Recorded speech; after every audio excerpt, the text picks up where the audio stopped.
Assalamu алейкум достор, тарих болгон саякатыбызды улайлы. Бүгүн мен сиздерге адамзаттын тарыхында өзүнүн уникалдуу тарыхын жараткан Египеттин, Сириянын султаны Бейбарс жөнүндө сөз кылып бермекчимин.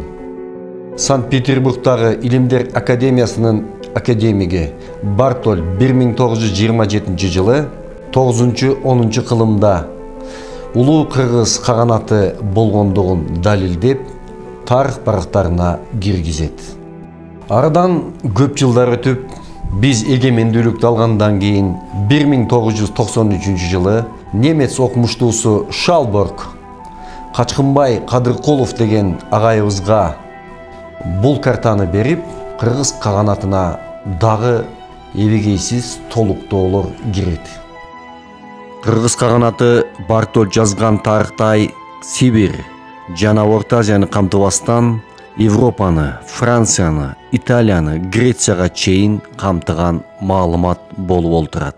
Албетте, эгер Бартоль ошол кезде кыргыздын улуулугун көрсөткөндө Сталин башын алмак.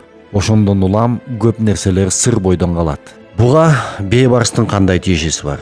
Ооба, албетте аты эле айтып тургандай, кыргыз каганатын кайра жараткан Барсбектин тукуму Бейбарс. Бейбарс жөнүндө жана төрөлгөндүгү тууралуу талаш тартыштар абдан көп.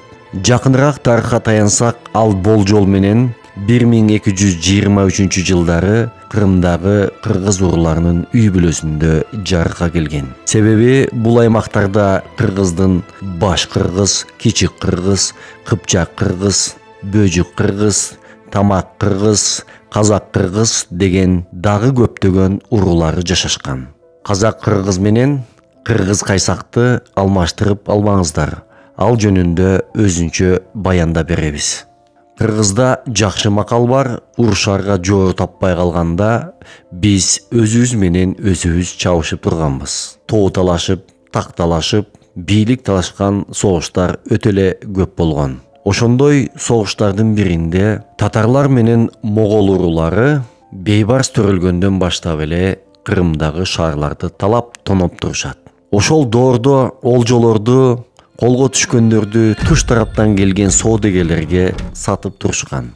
Ага бир далил баарыбыз жакшы көргөн Султан Сулайман деген сериалда Хүрем деген аялы да так ушинтип кул болуп Туркияга барып калган. Картадан карасак, Крым менен азыркы Туркия жакын жайгашкан. Албетте, кеме аркылуу соода иштери тыгыз байланышта болгон. Ошондой согуштардын биринде Бейбарстын айылы талкаланып, Бейбарс колго түшөт. Ал алгач Византияга, андан ары Египетке кул болуп сатылып кете берет. Көпчүлүктү кыйнаган суроо бар. Кул кантип падыша болот деген. Канында Манастын, Барсбектин каны бар болсо, ал албетте хан болот.